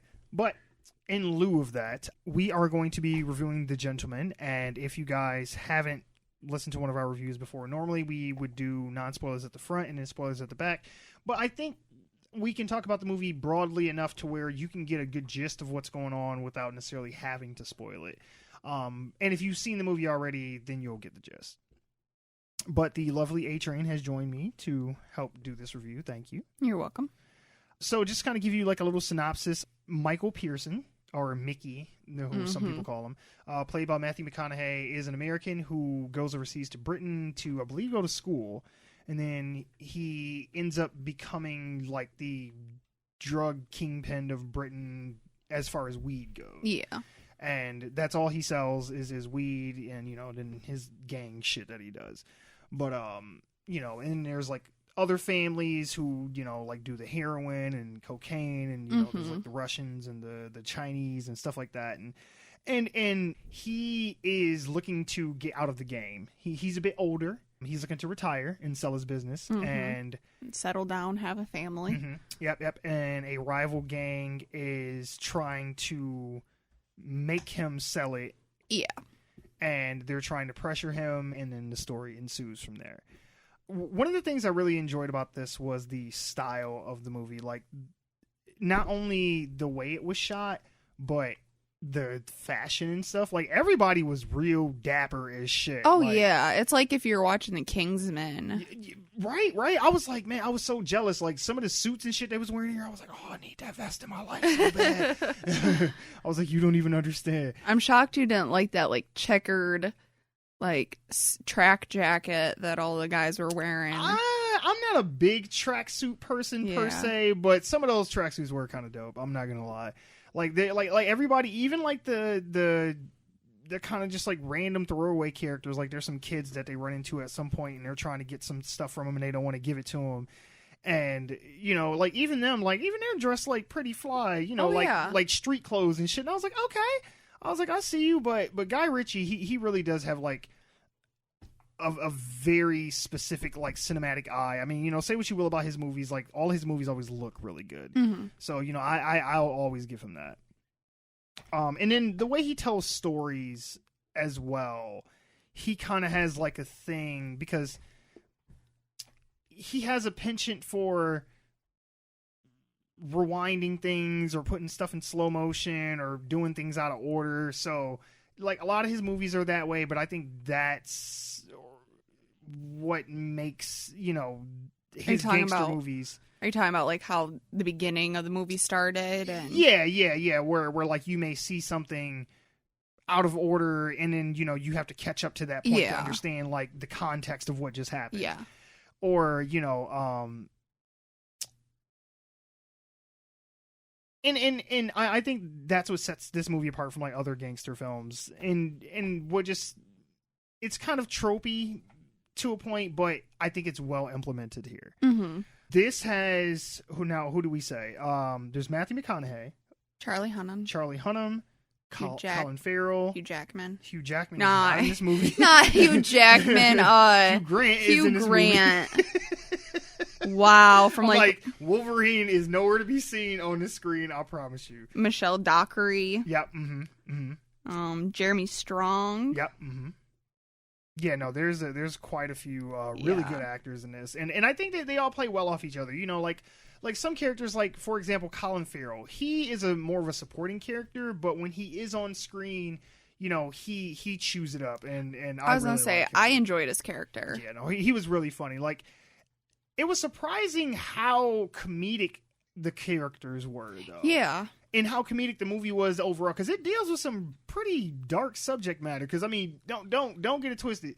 This is a gangster movie. Like, people do die and fucked up shit happens. It's just not like the kind of gangster movie you would expect to see. Sure. It was it's not like The Godfather. No, not at all. But it's a gangster movie. Yeah, for sure. But it's kind of funny. Like, everybody has like a comedic like twist to them, and I was like,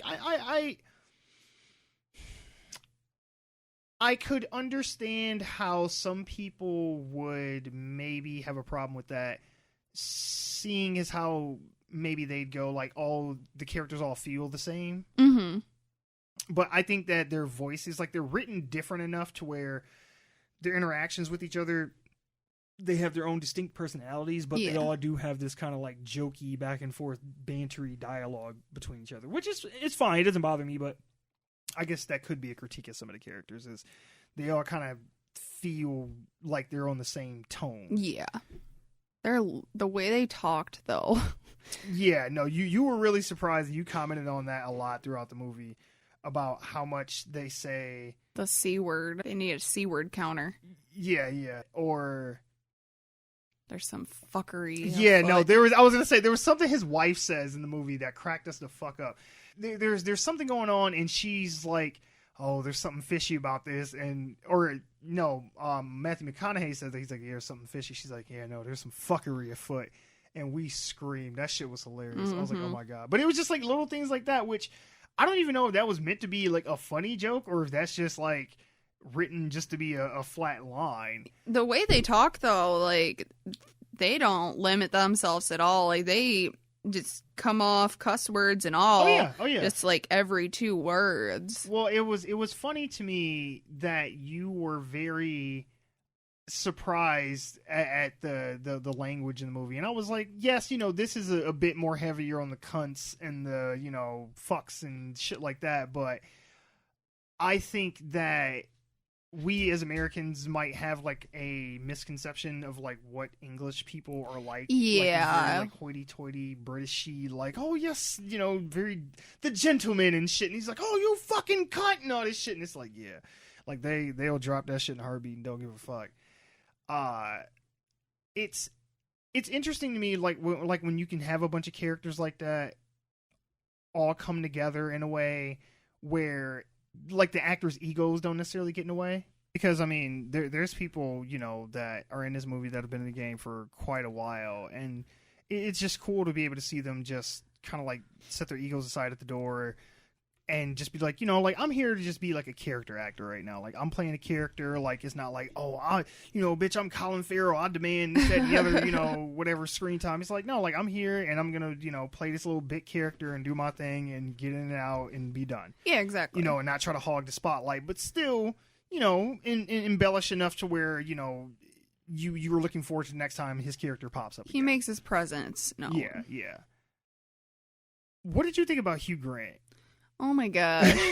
His character was something else. Man, like he was funny. He's like, right. He's like, can I tell you a story, right? He's like, no. He's like, please. It was so funny, man. That shit was hilarious. Like his Yeah. Go ahead. I was gonna say, I couldn't even tell it was him until you told me it was him. Yeah, because he's not like unrecognizable. With those glasses. But yeah, with the goatee Yeah. and the accent he's putting on, and yeah. You have to really look at him to see it's and him. he did kind of gain a little bit of weight, and he's a little chubby in this, and I was just like, yeah, man, like he is almost unrecognizable. Yeah, a little bit. But no, I enjoyed his character. Like, yeah, he was slimy as shit. he was. It was hilarious. Like some of the things, and I wasn't sure, like, was his character supposed to be gay, or was he just like, because he's not actually a gangster. He's like a private investigator or something like that, and he's caught up in this for like a different reason, and he's kind of like trying to put pressure on them as well because he knows shit about what's going on, and he's like. He makes all these weird insinuations, like there's one point where Charlie Hunnam's like, okay, like, go home, like, I'm going to bed. He was like, can I come with you? And he's like, no, he was like, well, maybe I'll be lurking in the shadows. He was like wanking into a hanky. I was like, what the fuck? And then he like touches his leg at some point, and he's so He was coming on to Charlie. Right. So it was like, was that supposed to be just like another level of like sleaziness and just making him uncomfortable? Like, It probably was, like but because his whole thing was like, I got you. You know what I'm saying? Like, you gotta do what I want because I got your ass. yeah. And so I don't know, like, or if he really was just like, you know, take some dick if you willing to give it. Like, I don't know. Either way, it was so funny though. Like, I really liked his character quite a bit too. Like, I was surprised that some of the things that happened with him throughout the movie. I was like, oh man, this motherfucker is just, man, like the balls on him, man. Like, He didn't stop at nothing. yeah, because it's like there's multiple points throughout the movie where like they talking to him and it's just like, look, man, like Fletcher, like just, you know, calm all this shit down. This and the other, and he had talk some shit and be like, oh yeah, well your mama's a bitch and your wife sucked dicks for $5 and shit, and it's like, why are you pressing them? Like, do you want them to kill you? Like, It's like they will kill you. I swear, like, and that was one of the things about this that I liked overall as a film was that it subverted my expectations in a good way a lot of the time, because there's a lot of moments that happen where there's building tension and you think it's going to resort to violence, but it doesn't necessarily. Sometimes it does, sometimes it doesn't, but they always try to seem to be diplomatic about most things. Yeah. You know, like they usually try to be like, look, man, like I'll pay you off. We can talk about this, you know, do some kind of exchange or something, favors. Like, they don't just immediately go to like, kill this motherfucker, you know what I'm saying? And until it get to that point. So I have a question. They Sure. made a lot of like talking points, I guess, that you're not allowed to have guns. Yeah, in the UK, I do believe it's illegal to have guns. Okay. Yeah. I didn't know that. Yeah. Yeah. I do believe so. Please, any of our UK listeners, please correct me if I'm wrong on Yeah, this. because but they said I you'd get believe like it's across the 5 board. years Yeah. in jail for it. Yeah, for a handgun. Yeah. What about yeah. a machine gun? Right. You're right. Assault rifles and shit. Yeah. What did you have a least favorite character?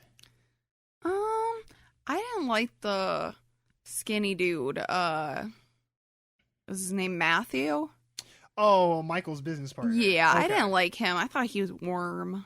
Okay, yeah. I was gonna say there are things that happen in some reveals later on with certain characters where it's kind of like, man, like the moment this motherfucker opened their mouth, I was like, oh yeah, he ain't shit. Yeah, I just didn't like So like his later, whole personality. Sure, with him and a couple other characters too, because like they have these reveals like, and really they did it, and or they were behind it, and it was like, well, no shit, like wait, of course, like anybody that couldn't immediately tell you that is stupid as hell. So like, plot wise, that did bother me a little bit, because that was just one of the things where I was like, y'all took a long time to get to this point, and then you're like, and then ta-da! And I'm like, was we not supposed to know that was what was happening this whole time? I was like, well, of course. What else would it have been? Like, Yeah. But I mean, I don't know. That's a minor nitpick. Like, because overall, if you can't tell from how I've talked about it, I did rather enjoy this. Oh no, I did too. And I was surprised by a lot of moments in it too. Now I know we said that we both liked Colin Farrell and Hugh Grant. Hugh Grant's characters. Yes. Are either of those your favorite, or do you have a favorite that we haven't talked about yet? I really like Matthew McConaughey and Charlie Hunnam. Yeah. I think those were my two favorites. Yeah. Granted, yeah, they're like the main characters, but Sure. I liked them the most. Yeah. I really liked Matthew McConaughey in this because he was at his like most distilled version of coolness. Like he like the whole movie, like at the very beginning, he goes into a bar and he just like turns on the karaoke machine and sits down and drinks a beer, and just the way he's just like sitting there, he like wipes the foam off his lip and he just chilling. I was just like, you know what? I don't normally think about sucking a man's dick, but if I had to at this moment, Oh my God. it would be Matthew McConaughey's.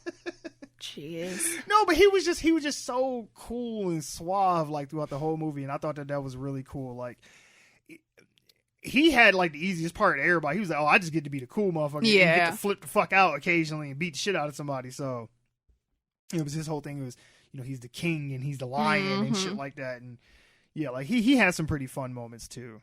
And then there were some really gross out moments in the movie too. I think you're forgetting.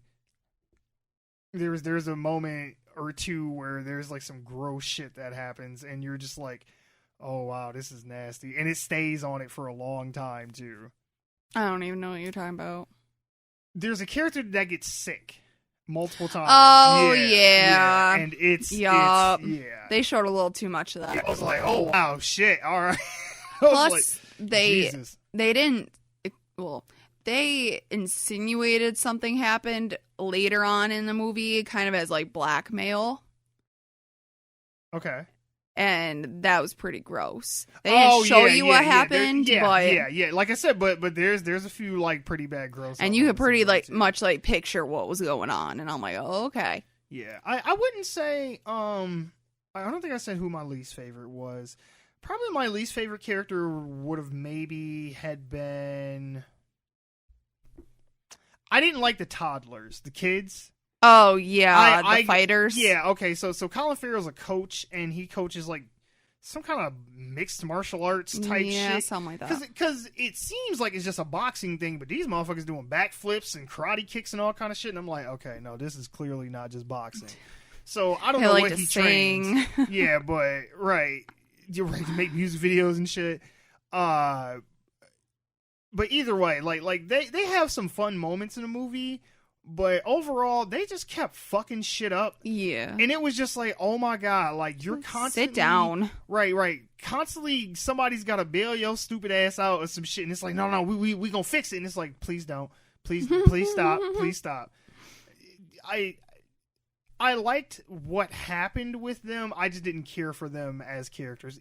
As little of the movie that they are in, I just didn't care for them. Because they just kind of pop up out of nowhere, and it's just like, where the fuck? Who is these motherfuckers? And then they ended up explaining who they are later on, but yeah, I didn't care for the toddlers. No, I didn't either. Yeah, I wasn't a fan.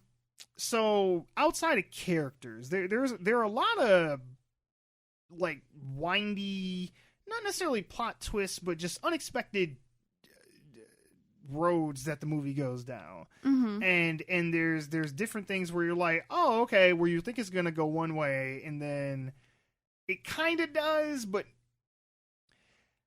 I think the best way to explain it is you end up at your expected destination, but you took a detour to get there. Yeah. And it's like, okay, and not a detour in a bad way per se, but I didn't think we were going to go this way with it. Uh-huh. But ultimately you're like, okay, this is how I figured this was going to play out, but not necessarily like this. What would you say would be one of your favorite moments in the movie? I'm not sure. There's so much weed in this movie.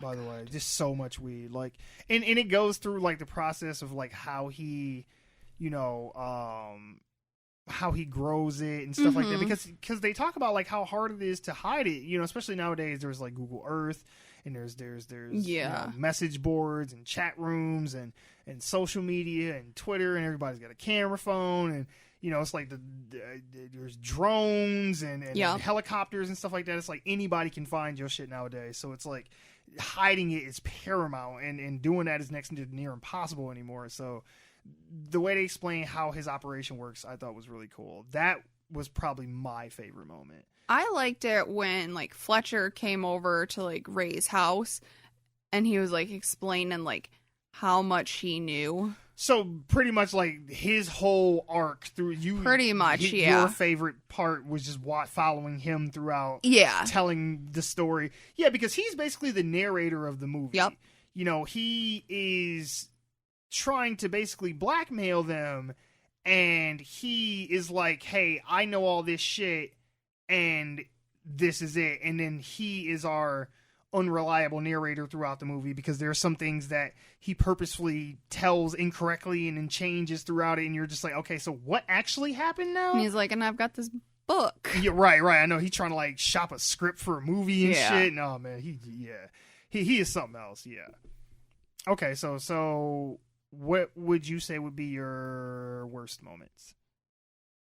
Probably. Oh, wait. Sorry, not to cut you off. I have honorable mention for best moment. When Dry Eyes and Michael meet each other for the first time. Okay, yeah. Like that whole scene in his between office. them two, yeah. Pretty much all the interactions between Dry Eyes and Michael I really enjoyed, but yeah. I liked it when Colin Farrell was in the sandwich shop. Oh, with the kids. Yeah, I liked that scene. Yeah, he was like, yeah. He was like, yeah. He was trying to get him to insult him or some shit. And he's like, oh, fuck you. And he was like, oh, Jesus, that's disappointing. He's like, come on. He was like, hit me with something better. He's like, make it good, make it funny. Yeah. And he like beats the kids up and shit. And he's No, like, I liked that scene. come down to the gym and, see what we can do with you. Yeah, because he kind of like took in kids off the street and shit and was trying to like, rehabilitate them in his own way. Yeah, and he just kind of got caught up in the gangster shit by accident. Yeah, no, I did enjoy that part as well. I'm trying to think of my least favorite. Because I enjoyed the movie so much, it's hard for me to say like something that I didn't like, but I mean like least favorite out of everything that happened, like everything is good, but this just wasn't as good, I would say, would for me probably be the stuff with the newspaper, like Fletcher's job where he worked at, because like he's like trying to get a story and all that kind of stuff, and like there's a lot of stuff that happens there where I was just like, I don't care, like why do we keep cutting back to this? Like I don't care for the characters that are in this particular scene, and this isn't necessarily moving the story forward in an important way per se. And then I guess something else I would say is there are some moments that there is kind of a Deus Ex Machina where, the hand of God just comes out of nowhere and it's just like, we're just going to do this at this moment because we need that to happen right now. Because there's a moment where there's characters in a rush to do a thing and something else intervenes out of nowhere and it's just like, okay, why would that happen right there in that moment? Sure, I guess you could say that there's a possibility that it would, but then for we to just keep going after that, it was like, what was the point of showing that if not to just say, hey, we're just trying to just make this moment more tense? Yeah. But yeah. No, did you think of one for yourself? Maybe like the whole restaurant scene where they were trying to intimidate that person. Okay. I didn't really care for that. Yeah. Well, for obvious reasons. Well, that part too, but I'm like, I thought that was kind of boring. There was some overtly, I don't know, like it was hard for me to say because there were some moments where I felt like they were kind of being racist towards Asian people in this. I thought so too. Like a few times, and I feel like they were kind of trying to explain that away at a point because there's a scene where they're at the coach's gym and one character's talking to somebody else and he calls him a black cunt. And he's like, coach, you just called me a black cunt, that's racist. He was like, well, you are black and you are a cunt, so yeah. He's like, yeah, but what does me having to do with me being black making me being a cunt? And he's like, well, it doesn't. He's just saying it and blah blah blah. And he's just kind of trying to like explain it away like it's not racist. He's like, oh, it doesn't matter what race you are, you would have still been a cunt to him, blah blah blah. And I just probably said cunt about 13 times. I know. So somebody, a new listener, is probably, I am never listening to this podcast ever again. Sorry. It's unfiltered. Sorry, right. That's how it goes, kids. But I don't know. I mean, there are multiple like racial epithets that they use towards Asian people in this where I'm just like, man, like, I don't know. Like, if I was Asian, I would probably feel some type of way about it. And if an Asian person was upset, I would totally be like, I ain't even mad at you, bro. No, not exactly. If they was dropping an N-bomb, like they was dropping, some of this Django. other shit, yeah, like, I would have been upset for you, too. Because there's one point where he's like, oh, you duck-eating motherfucker and all this shit. And I'm like, oh, see, like, come on. Like, what does that have to do with anything? Like, come on, man. Like, duck is good. I've never had duck. But I hear people say it's good, so I don't know. And anything else for worst moments? I don't think so. Okay. Well, I guess to wrap it up, overall, I really, really, really highly recommend this. I think it's a fun little movie. It's not little. It's about 2 hours long. It doesn't feel long while you're watching it, but it is a very robust and healthy story. I mean, the plot is pretty straightforward, but it's all the dialogue and the interconnecting pieces and how everybody fits together in the overall narrative is what's so interesting about it. I was gonna say, I don't think I kept. You know, when a movie's boring and you just keep checking your phone to see when it's done and you can leave, You're kind of mentally checking out. Yeah, I don't think I did that. Good. So it just kept my attention going the whole time, pretty much. And me too. I mean, I wanted to see it because, like I said, you know me, I love me some gangster movies. So I wanted to see this anyway. And I do like Lock, Stock, and Two Smoking Barrels and Snatch. Like, I like some of Guy Ritchie's movies. Don't necessarily care for Sherlock Holmes. Haven't seen Aladdin yet, but, I know he knows how to do gangster movies, so I figured I would enjoy this. Mm-hmm. But he did this in such a way to where I was like, okay, like I like this. Like, Yeah. I'm pleasantly surprised. So, if you haven't listened to one of our reviews before, we do a 5-tier rating system for how we rate the movies, and it goes... Fucking hated it. No, really fucking hated Really it. fucking hated it. Hated it. Meh. Liked it. And really fucking liked it. All right, A-Train, what would you give The Gentleman? I would say I'm between, a liked it and a really fucking liked it. Okay. Closer to really fucking liked it, but Sure. That's where I'd put it. I'm gonna go balls deep. I really fucking liked it. I'm not. Yeah, Better than sex. Right. I can't think of any one particular moment or any series of moments that would be enough for me to look at this in any other way than just I really, really enjoyed it. Mm-hmm. I had fun. I laughed. I was there. There was tense moments. There was, and it wasn't just a stereotypical gangster movie, and that's what I enjoyed so much about it. It subverted my expectations in a good way, and I was very pleased by that because they could have very well been paint by the numbers, and there was a bunch of moments where I was like, okay, I know where this is going. Yeah. But they went about it in a different way, and I appreciated that. Mm-hmm. They put in a little bit of effort there. And I like that.